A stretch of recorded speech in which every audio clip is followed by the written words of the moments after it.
Selamat siang. Perkenalkan, saya Yanuaria Rosyanti Abu, SPDGR, calon guru penggerak angkatan 11 di SMP Negeri Maken Balak.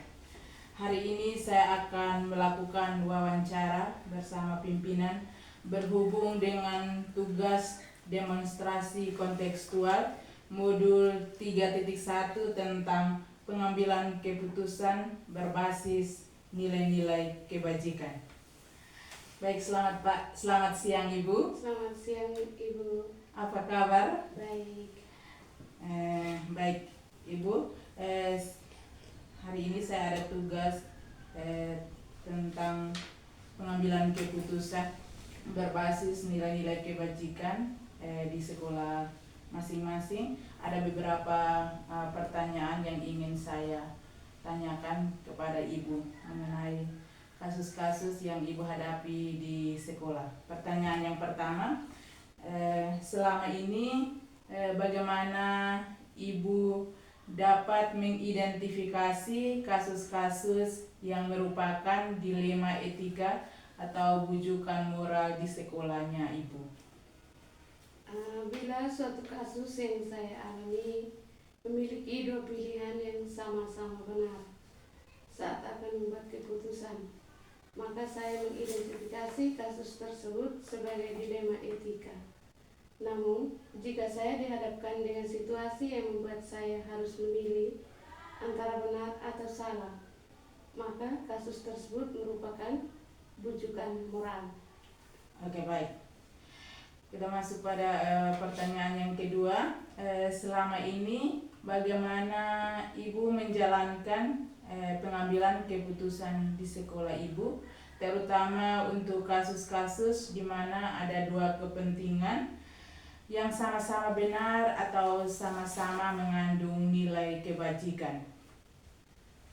Bila suatu kasus yang saya alami memiliki dua pilihan yang sama-sama benar, maka sebelum mengambil keputusan, saya akan mempertimbangkan kepentingan orang banyak, memprioritaskan kebutuhan murid, memikirkan dampak dari keputusan yang saya ambil, baik jangka pendek maupun jangka panjang, serta memikirkan hasil akhir yang akan didapat dari sebuah keputusan tersebut.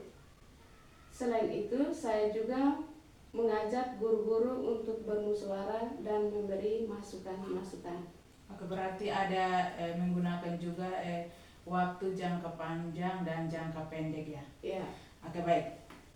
Dari permasalahan itu, langkah-langkah atau prosedur seperti apa yang biasa Ibu lakukan selama ini?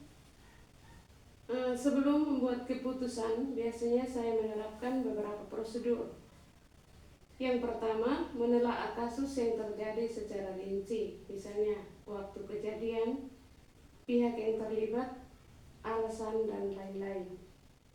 Selanjutnya, saya mengidentifikasi apakah ada aspek pelanggaran hukum atau pelanggaran aturan dalam situasi tersebut. Kemudian, saya akan membuat keputusan berdasarkan nilai-nilai kemanusiaan, kepedulian, dan keadilan. Bila memungkinkan, saya akan mempertimbangkan solusi lainnya yang tidak merugikan kedua pihak. Jika dalam situasi tertentu ada dua pihak yang sama-sama benar. Dan yang terakhir itu, saya akan merefleksikan keputusan tersebut pada posisi saya yang harus menerima keputusan. Oke, berarti ada 4 langkah atau prosedur yang biasa Ibu gunakan dalam mengambil sebuah keputusan. Ya. Oke, baik.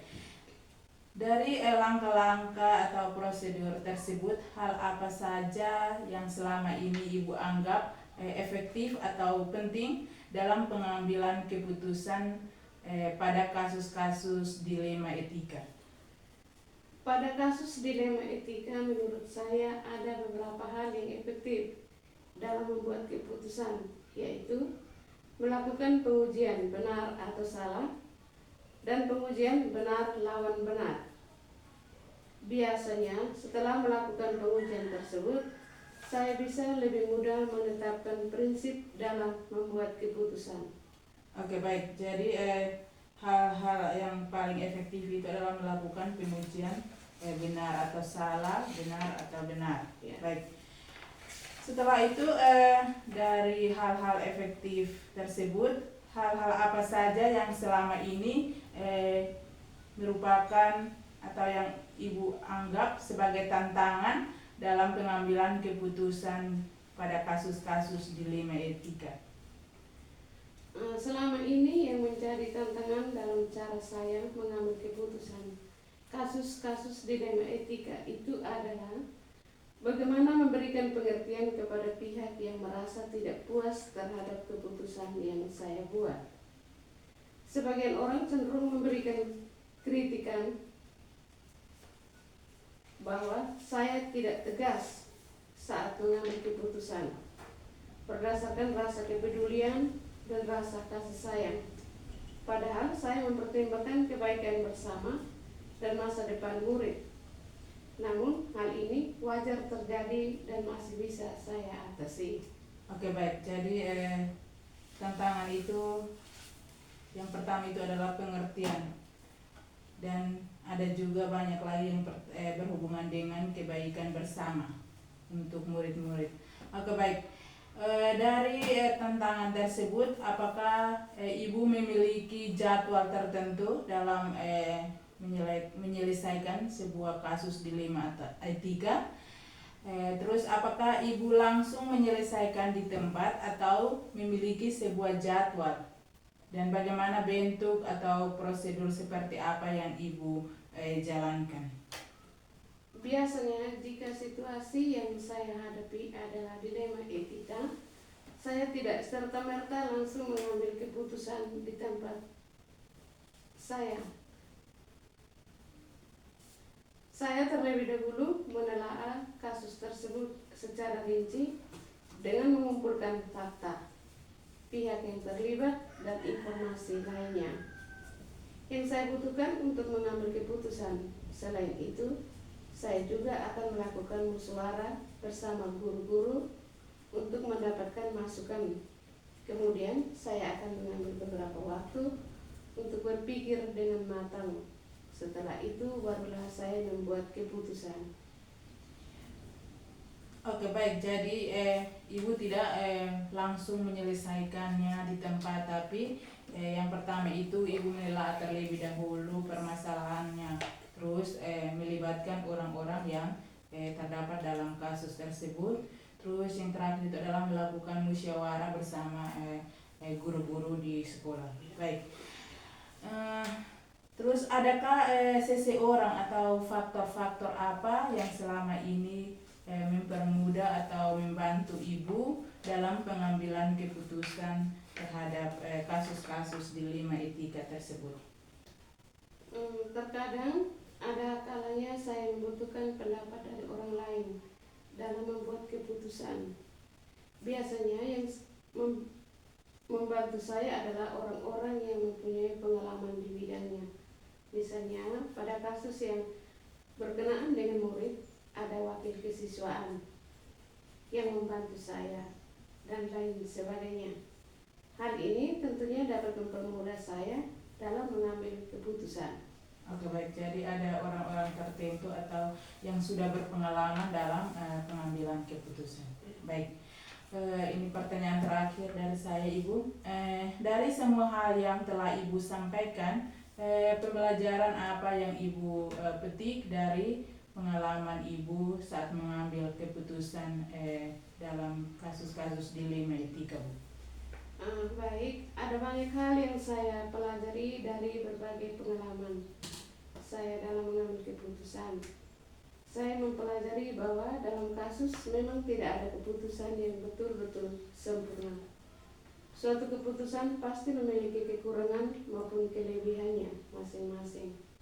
Maka untuk membuat keputusan, hendaknya kita memiliki prinsip yang didasari nilai-nilai kebajikan yang luhur. Oke, baik. Terima kasih Ibu atas semua jawaban yang telah Ibu sampaikan. Semoga apa yang kita dapat atau apa yang saya dapat dari wawancara siang hari ini bisa saya terapkan juga dalam pengambilan keputusan saya di hari-hari mendatang. Selamat siang Ibu. Selamat siang.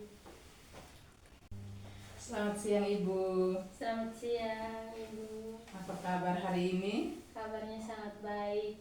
Nah, begini Ibu, apakah Ibu ada waktu sebentar? Saya ingin berdiskusi dengan Ibu tentang tugas saya guru penggerak. Baik, waktunya selalu ada. Oke, baik, terima kasih Bu. Baik. Jadi di tugas guru penggerak kami, kami ingin mewawancarai pimpinan dalam pengambilan keputusan di sekolah masing-masing. Oke, kita langsung pada pertanyaan yang pertama ya Bu. Iya. Pertanyaan pertama, selama ini bagaimana Ibu dapat mengidentifikasi kasus-kasus yang merupakan dilema etika atau bujukan moral di sekolahnya Ibu? Baik, Ibu. Untuk mengidentifikasi itu suatu kasus ke dalam kategori dilema etika atau bujukan moral, saya biasanya menelaah kasus tersebut jika terdapat dua pilihan keputusan yang sama-sama benar, maka termasuk ke dalam dilema etika. Namun jika keputusannya antara benar atau salah, maka merupakan bujukan moral. Oke, baik. Jadi apabila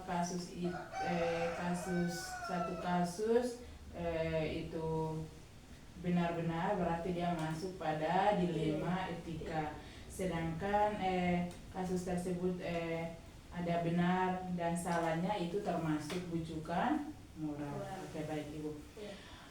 Terus selama ini bagaimana Ibu menjalankan pengambilan keputusan di sekolah Ibu, terutama untuk kasus-kasus di mana ada dua kepentingan yang sama-sama benar atau sama-sama mengandung nilai kebajikan?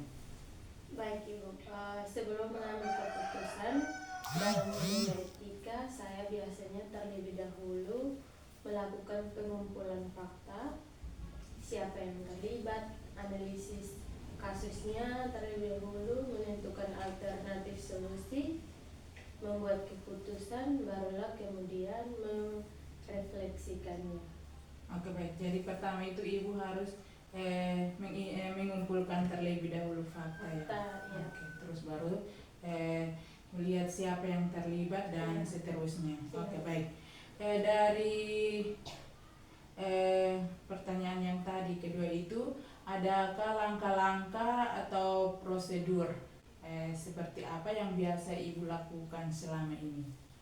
Baik, ada prosedur yang selama ini biasa saya lakukan itu adalah melakukan pengumpulan fakta, siapa yang terlibat, menganalisis kasusnya, menentukan alternatif solusi, kemudian membuat keputusan, barulah merefleksikannya.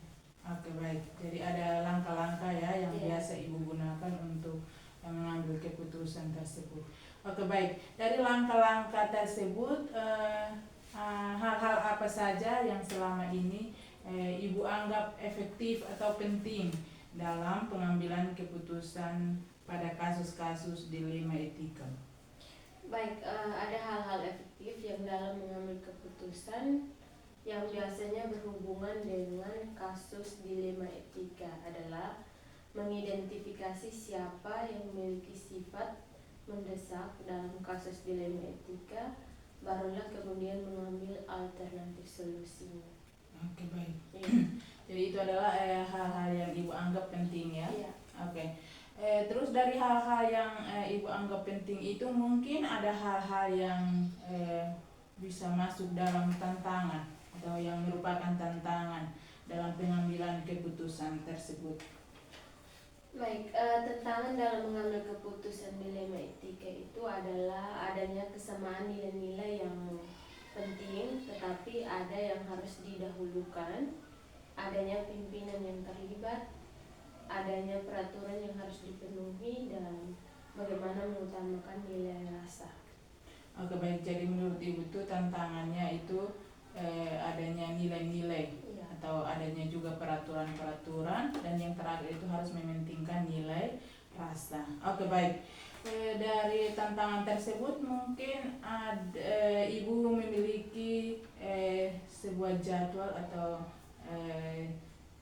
waktu tertentu dalam menyelesaikan kasus-kasus dilema tersebut. Atau apakah ibu langsung menyelesaikannya di tempat atau ibu memiliki jadwalnya? Contohnya bentuk atau prosedur seperti apa yang biasa ibu lakukan atau ibu jalankan? Baik, biasanya dalam pengambilan keputusan dilema etika kami tidak mempunyai jadwal khusus. Tetapi ada standar operasional prosedural dalam menganalisa, mempertimbangkan dan memusyawarahkan kasus dilema etika yang ada baik secara formal maupun non formal. Oke, baik, jadi ada biasanya langsung dimusyawarahkan ya. Langsung dimusyawarahkan. Oke, baik.